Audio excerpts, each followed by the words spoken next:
입시를 묻다. 피기맘. 입시뉴스 오늘은 국가교육위원회 심층토론회 어떤 이야기가 나왔나라는 주제로 이혜영 소장님과 함께합니다. 안녕하세요. 네, 안녕하세요. 뉴스 먼저 살펴보겠습니다. 이 토론회 중에서 기조발제를 맡았던 손동현 성균관대 명예교수님의 이야기를 전해드립니다. 융합 창의교육을 위한 중등교육 혁신 방안으로 교과선택제와 고교학점제의 전면 재검토를 제안을 하셨습니다. 문이과가 폐지가 됐는데 융복합적 사유를 저해하고 편협한 시야를 조장하는 고교학점제에 대해서 전면 재검토가 필요하다라는 주장을 하셨고요. 공정성에만 매몰된 사지연다형 시험 대신에 주관식 기술형 방식을 채택해야 한다. 이런 주장을 펼치셨습니다. 또한 대학교육 혁신 방안은 융합교육 방식을 제안을 하셨는데요. 4가지 재미있는 이름을 붙여주셨습니다.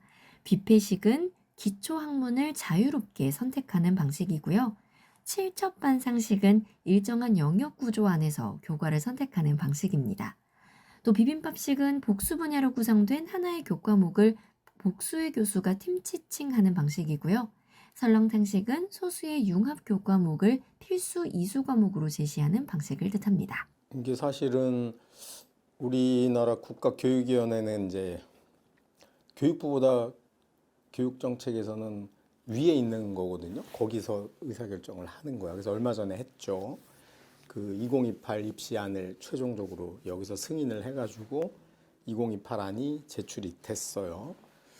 그러니까 뭐 그때까지는 뭐 거수기였죠. 뭐 교육부가 준 안을 그냥 오케이 해가지고 통과시켰고 이제 뭐 월급 받기가 미안했는지 어쨌든 뭔가 해서 미래에 대한 이야기를 했는데 미래 이야기니까 자유롭죠. 네. 눈치 볼 것도 없고. 그래서 이제 이런저런 이야기가 나오는데 여기서 이제 저도 좀 고민을 해봐야 될 지점이 우리나라 이제 역사를 잠깐 보면 원래는 본고사만 있었어요. 해방되고 나서 그 서울대학교 입시부터 해가지고 다 본고사, 대학별고사밖에 없었습니다. 서울대가 자기 시험 보고. 그러니까 이게 원래 맞는 거지. 대학이 내가 뽑을 놈을 내 방식대로 뽑아.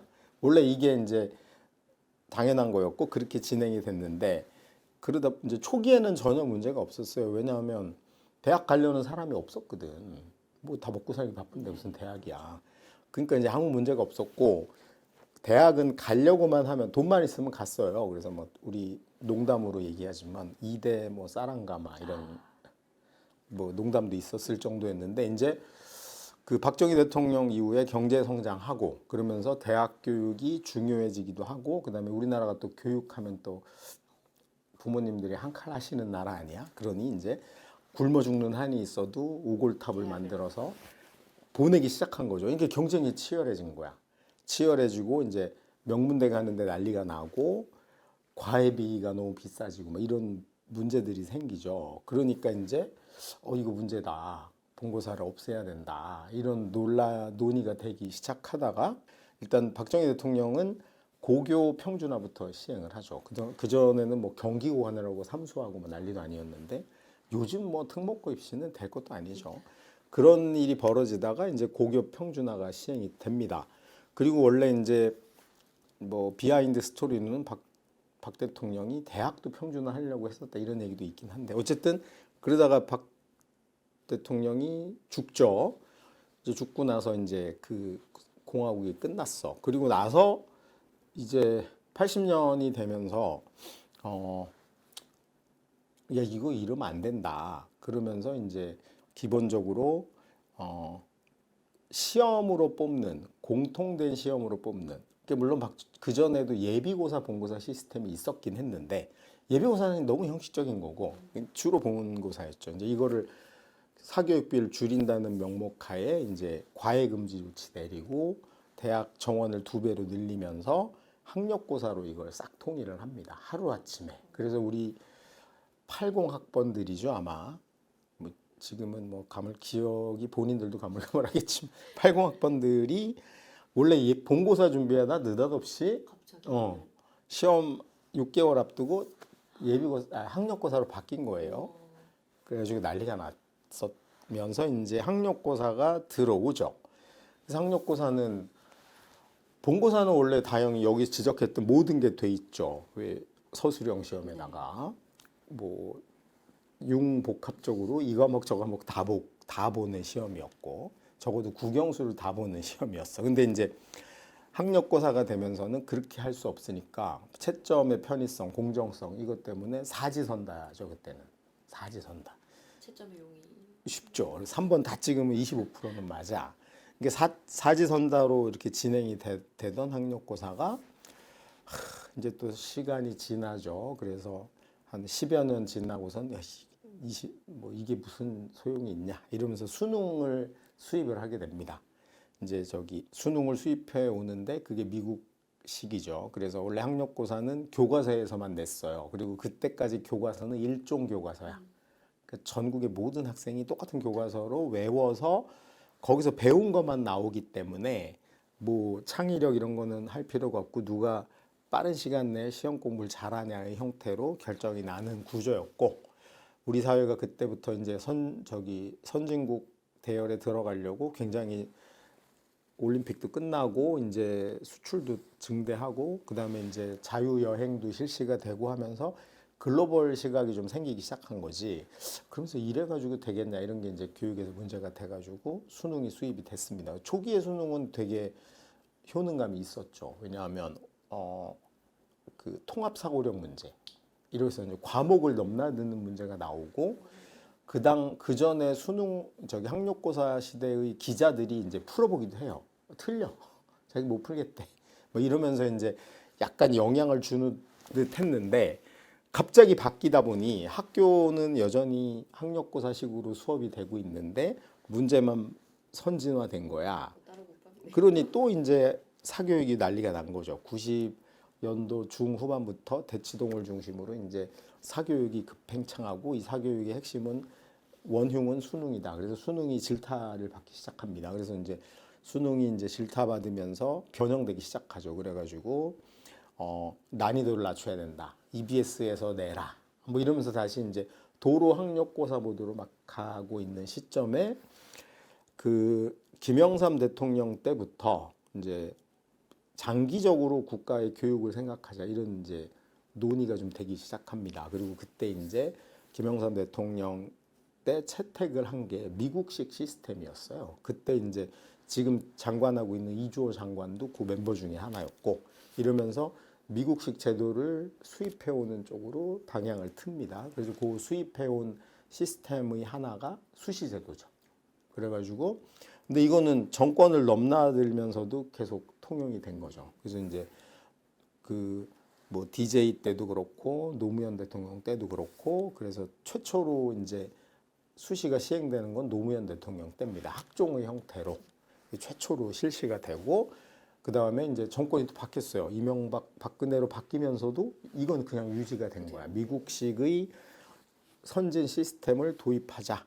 이거는 합의가 돼가지고 계속 학종을 늘렸고 학종을 제일 많이 늘린 사람 도입은 기획은 김영삼 대통령 때 됐고 확장은 DJ 대통령 때 됐고 첫 시행은 노무현 대통령 때 했고 이걸 왕창 늘린 건 이명박 대통령이고 여기다 기름을 부은 건 박근혜 대통령이에요. 이제 이래서 이제 그 다음이 문재인 대통령한테 넘어갔죠. 그래가지고 이게 쫙 타고 가다가 조국 장관 사태가 벌어지면서 공정성 시비에 휘말린 거죠. 그때 사실 버텼어야 되는데 문재인 대통령 뭐 최고의 저는 교육 정책에서 실책 중에 하나라고 보는데 그때 갑자기 정시를 늘리는 방향으로 턴을 합니다. 그래서 이제 완전히 이게 공인을 해버린 거죠. 물론 이제 공정성에 대한 논란이 있고 학종은 뭐 문제가 있을 수 있죠. 주관적 평가니까. 근데 그거를 국가가 공식적으로 그래 이건 공정성에 문제가 있다고 낙인을 찍어버린 거야. 그러면서 정시 모드로 확 된 거죠. 그러면서 현재 한국 사회를 지배하고 있는 이 대입은 공정해야 된다가 여전히 지배를 하고 있는 거죠. 그리고 그 학종에 대한 효능감이 피로감으로 바뀌었어. 해봐야 뭐 별 효과도 없고. 근데 여기 지적한 거 저는 저거 동의하는데 창의 융합 교육을 중등교육 혁신 방안으로 고교 선택지와 학점제 전면 재검토를 해야 된다. 뭐 고민해야 된다고 저는 보는데 여기서 문제가 뭐냐면 편협한 시야를 조장하는 저는 저거에 동의합니다. 뭐냐면 우리나라에는 이제 학종이 미국식 학종이 들어오면서 뭐가 됐냐면 지가 좋아하는 것만 하면 된다로 잘못된 거야. 아 그래요? 그렇게 크게 홍보를 그렇게 된 했잖아요. 거죠. 네. 그래서 그것만 하면 되고 그것도 어떤 식으로 하면 되냐 하면 토론 발표만 하면 된다야. 그러니까 기본 기초 지식을 습득하는 것에 대해서 급격히 붕괴되기 시작합니다. 애들이 암기하는 거 싫어해요. 네. 주기율표도 안 외우려고 하고 기본적으로 뭐 태정태세 외울 건 외워야지. 그다음에 기본적인 공식도 알아야 되는 거고 기본적으로 뭐 뭔가를 하기 위해 우리가 집을 지으려면 벽돌은 있어야 될 거 아니야. 그 벽돌이 되는 기초 지식은 사실은 언제든지 쓸 수 있게 머릿속에 들어 있어야 되는 게 꽤 있거든요. 기본 지식. 영어도 뭐 단어가 몇백 단어는 알아야 될 거 아니야. 다 네이버나 찾아보면 되나? 이제 그런 식으로 되다 보니까 애들이 이렇게 된 거죠. 예를 들어서 아주 기본적인 지식을 습득하는 거는 하찮은 일이라고 생각을 하고 지는 뭐 되도 않는 중2가 정의란 무엇인가를 읽어. 그리고 자기는 마치 대학원 박사과정에 있는 것처럼 허영심에 들떠가지고 나는 이런 고급한 공부를 했는데 왜 서울대가 나를 안 뽑아줘 이런 거지.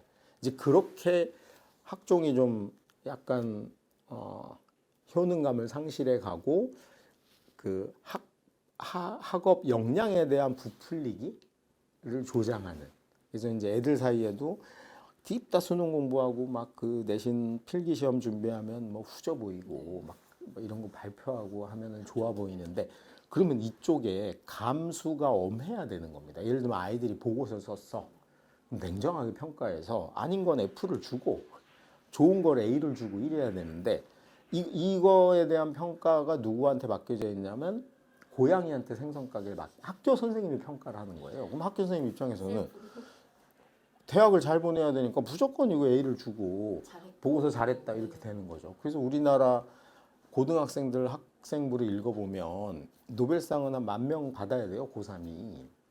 정말 세계적인 보고서도 많고 그 꼴이 된 거죠. 그래서 이제 실제로 대학을 가서도 애들이 기본적인 ABC도 모른 채 교수님 뭐 쓸데없는 질문만 하는 거지. 100년 후에는 이런 거 다 없어지는 거 아니에요? 지는 100년 후에 안 살 주제. 당장 눈앞의 현실과 실용적으로 활용되는 것에 대한 감이 없는 상태로 뜬구름 잡기의 학습이 굉장히 부각되는 이제 이런 부작용이 좀 있었죠. 그런 측면에서 사실은 두 개가 좀 조화를 이루어야 된다. 기본적 지식에 대한 엄밀한 평가 필요하고 그다음에 이제 학종식의 공부에 대한 것도 엄밀한 평가에 의해 돼야 되는 거죠. 그래서 이제 여기 보면은 뭐 공정성에만 매몰된 사지선다 문제죠. 이 선생님 문제죠. 꼰대 기질이 있는 거죠. 오지선다로 바뀐 지가 언젠데 워딩을 저렇게 했고요. 그 다음에 저 뒤에 거에서 핵심은 저런 게 되게 자연스럽게 섞여 있어야죠. 하나만 하면 안 되지. 본인이 하고 싶은 거 당연히 할 수 있어야 되고 하나 하고 싶은 걸 하려면 예를 들면 어떤 학생이 자기는 뭐 생명과학 쪽에서 뭐 줄기세포 관련된 걸 하고 싶어. 그럼 이거를 제대로 그 학종식으로 공부를 하다 보면 뭘 알아야 되냐 하면 기본적으로 화학도 알아야 됩니다. 그러면 내가 이걸 하려면 화학 공부를 해야 되겠네. 이온 반응이라든가 이런 걸 모르면 안 되겠네. 공부를 해야지. 이건 모른 채 여기 있는 것만 그냥 뜬구름 잡기로 하고 예를 들면 내가 뭐 드론을 하려고 기계공학 하려다 보니 와 이게 물리적으로 운동량이라든가 각운동량 이런 거에 대해서 공부를 해야 되겠네. 그래서 책을 뒤져보면서 이게 유체역학도 알아야 되거든요. 이게 프로펠러가 도는 거니까. 그다음에 각운동량이 보존되려면 어떻게 돼요? 그 턴을 할 때 어떻게 흐름이 있고 이런 걸 좀 찾아서 공부를 해야 되겠다 생각을 해야 되는데 그런 건 없는 거야. 그런 건 뭐 남이 해주겠지. 그리고 자기는 이것만. 그래서 어떤 전문가가 되겠어요. 그러니까 실제로는 그런 과정을 하기 위해서 하나하나의 과정들을 본인이 다 겪고 필요한 거를 공부하고 배우고 하는 과정이 돼야 되는데 우리나라 고등학교는 대학만 가면 된다로 학종이 이 악용되고 있어가지고 실제로는 그런 과정은 없이 그냥 뭐 그 보고서 하나 쓰는 거 3일이면 나와요. 3일이면 나오고 그다음에 저기 대학 갈 때쯤 돼서 네가 이 보고서 썼는데 어떻게 썼니 그러면 모르지 기억이 안 나지. 자기가 썼는지도 모르는 애들도 이제 그런 식으로 되는 건 좀 아닌 것 같다. 이제 그런 면에서 총체적으로 이제 우리 교육에 대한 어쨌든 진지한 고민들이 좀 필요하다. 각 주체별로 고등학생들도 그렇고 고등학교도 그렇고 대학은 뭐 사활이 걸린 문제 아닌가요? 지금 애들이 없어서 난리인데 그렇죠. 자기들이 어떤 식으로 어떻게 하겠다를 해야 되는 거고 지금 요즘 뭐 아이비리그도 대학 무용론 아이비리그 이게 뭐냐 뭐 이런 얘기가 미국에서 되고 있거든요. 기존 방식의 대학의 패러다임이 이제 한번 바뀌어야 되는 시기는 된 것 같아. 당연히 고등학교 교육의 문제도 있는 거고요. 그래서 이제 어쨌든 우리나라로 보면 2028은 결정이 됐고 또 한 7년, 6년, 7년 후면은 그 다음 버전이 나와야 그렇죠. 돼요. 근데 이게 뭐 규칙적이진 않습니다. 보통 한 7년 전후로 이제 되는데 그러면은 고교학점제 유지 이제 시행이 되고 그다음에 디지털 교육도 시행이 되고 그다음에 수능 영향력은 감소한 상태이고 고등학교 교육의 자율성은 조금 더 늘어난 상태 현재야. 그럼 이제 우리 다음 세대 6년, 7년 후, 8년 후 아이들은 지금 초등학교 저학년이겠죠. 이 친구들은 디지털 교육도 받았고 그다음에 대학을 가기 위해 줄을 서야 되는 것도 굉장히 스트레스가 줄죠. 왜냐하면 이미 학생 수가 대학교 인원보다 작아. 그리고 이제 떠받들어 모셔야 되는 세대잖아요. 대학 입장에서. 그렇죠.